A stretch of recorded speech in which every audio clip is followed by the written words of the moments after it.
কোথায় আউযুবিল্লাহ পড়বো আর কোথায় বিসমিল্লাহ পড়বো, অনেকে এই বিষয়টা পুরোপুরি ধরতে পারেন না যে আউযুবিল্লাহ কোথায় পাঠ করব আর বিসমিল্লাহ কোথায় পাঠ করব।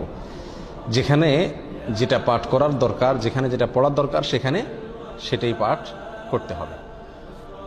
বিসমিল্লাহির রহমানির রহিম বা বিসমিল্লাহ এটা পাঠ করতে হবে যেই কোনো ভালো কাজের শুরুতে, যেই কোনো বৈধ কাজ, যেই কোনো ভালো কাজের শুরুতে কি পাঠ করতে হবে?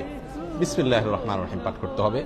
বিশেষভাবে কোনো কোনো হাদিসে কোনো কোনো আমলের শুরুতে বিসমিল্লাহ পাঠ করার কথা বলা আছে, সেখানে সেই আমলের শুরুতে, সেই কাজের শুরুতে বিসমিল্লাহ পড়তে হবে। যেমন খাবারের শুরুতে বিসমিল্লাহ পাঠ করতে হবে, মসজিদে প্রবেশের সময় বিসমিল্লাহ পাঠ করতে হবে, বাসায় ঢোকার সময় বিসমিল্লাহ পাঠ করতে হবে, বাসা থেকে বের হওয়ার সময়ও কি করতে হবে? বিসমিল্লাহ পাঠ করতে হবে।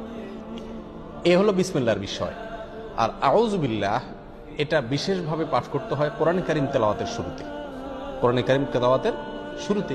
আর কোরআন কারীম তেলাওয়াতের শুরুতে আউযুবিল্লাহ বিসমিল্লাহ উভয়টা পাঠ করব, নাকি শুধু আউযুবিল্লাহ পাঠ করব, নাকি শুধু বিসমিল্লাহ পাঠ করব, নাকি এক এক জায়গায় পাঠ করব? অনেকগুলো প্রশ্ন আসে কি আসে না? এটার উত্তর হলো, যখন আমরা কোরআন কারীমের তেলাওয়াত শুরু করব, সেটা নামাজে হোক, নামাজের বাইরে হোক, যে অবস্থায় হোক না কেন, যদি আমরা কোরআন কারীমের তেলাওয়াত শুরু করি তাহলে আউযুবিল্লাহ পাঠ করতে হবে, আউযুবিল্লাহ পাঠ করতে হবে। অনেক উলামায়ে কেরামের মতে ওয়াজিব, অনেক উলামায়ে কেরামের মতে সুন্নাত।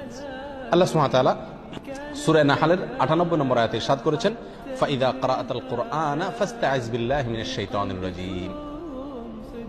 সুতরাং যখন তুমি কোরআন পাঠ করবে তখন তুমি শয়তান, বিতাড়িত শয়তান থেকে আল্লাহর কাছে আশ্রয় প্রার্থনা করবে, অর্থাৎ আউযুবিল্লাহি মিনাশ শাইতানির রাজীম পাঠ করবে।